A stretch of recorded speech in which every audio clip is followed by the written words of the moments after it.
Welcome to this explainer. We usually think of color as just decoration, right? Just a pretty layer on top of our world. But actually, these hues are basically invisible forces.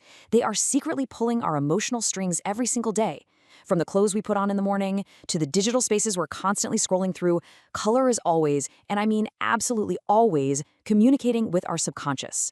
So, do colors actually control your decisions? I want you to really think about that for a second. Think about your own visceral reactions to the world around you. Like, think about that sudden, intense hunger you feel when you see a brightly lit fast food sign on the highway at night, or that wave of calm that just kind of washes over you when you sit down in a doctor's waiting room. Is it just a total coincidence that these spaces are painted the way they are? Okay, let's dive into this, because the answer to that question is a massive, resounding yes. Section 1.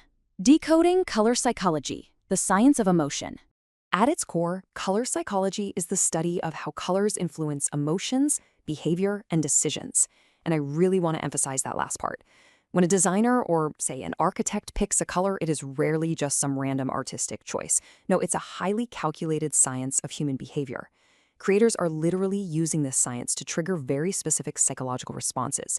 They're completely bypassing your critical thinking to speak directly to your emotions. To see how this works in practice, let's look at a foundational palette.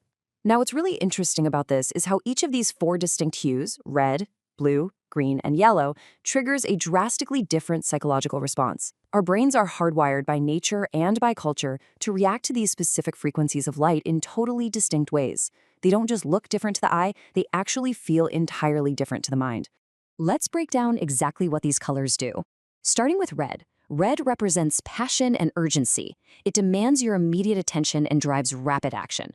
That's exactly why you see it splashed across clearance sales, breaking news alerts, and stop signs. It literally raises your heart rate. But then, let's look at blue.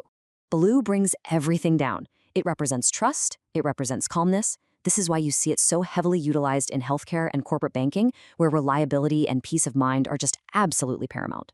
Moving on, green naturally relates to nature and harmony, making it a total staple for eco-friendly or wellness branding. And yellow? Well, yellow indicates pure energy and optimism. It's basically a perfect tool in marketing to catch your eye and lift your spirits when you're scanning a crowded shelf.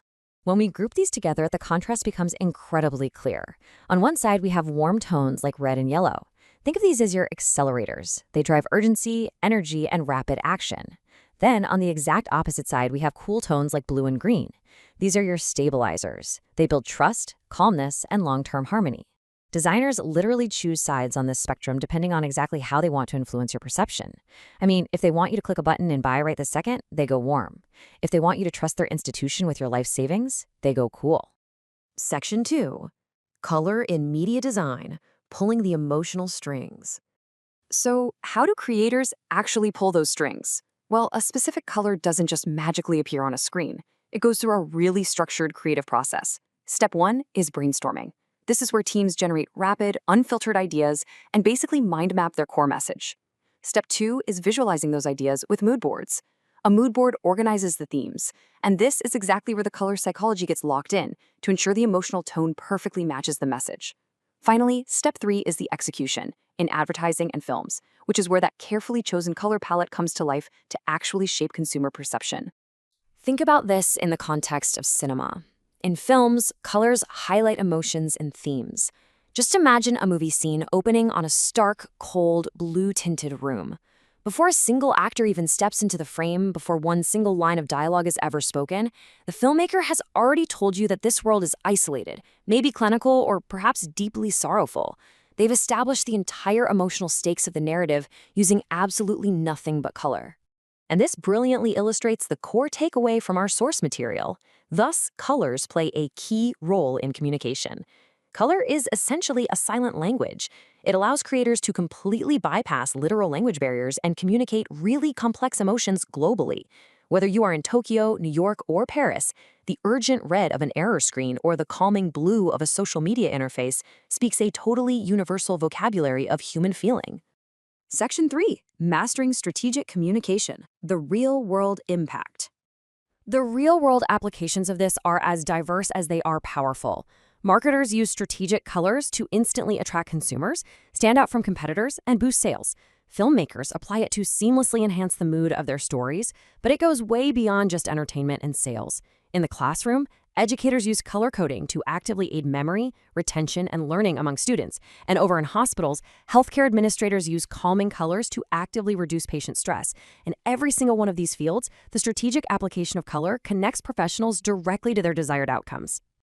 This contrast really brings it all home. High-stress environments rely on calming colors, while high-consumer environments rely on vibrant ones. I mean, have you ever wondered why healthcare facilities, emergency rooms, or dentist offices are rarely painted a passionate, urgent alarm bell red? It's because red signals danger. It literally raises your heart rate. Instead, hospitals deliberately use soft greens and blues to reduce your anxiety. Conversely, a fast food restaurant is covered in high-contrast red and yellow to make you feel energized, hungry, and ready to eat quickly and leave. It is all by design. This brings us to the core thesis of our explainer.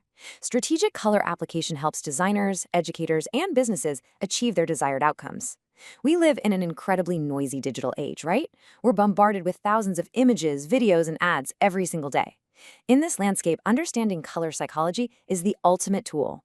It is the key to cutting through all that digital noise, instantly capturing attention, and effectively shaping human perceptions without saying a single word. So, the crucial point is this. The next time you look at the apps on your phone, or walk into your favorite store, or even pick out a shirt for an important meeting, look at the colors. What is your brand's color actually saying? Are you projecting calm trust or urgent energy? Keep this provocative question in mind, because once you start seeing the invisible power of color psychology, you'll realize it's been shaping your choices all along. Thanks for joining me for this explainer, and keep looking closely at the colorful world around you.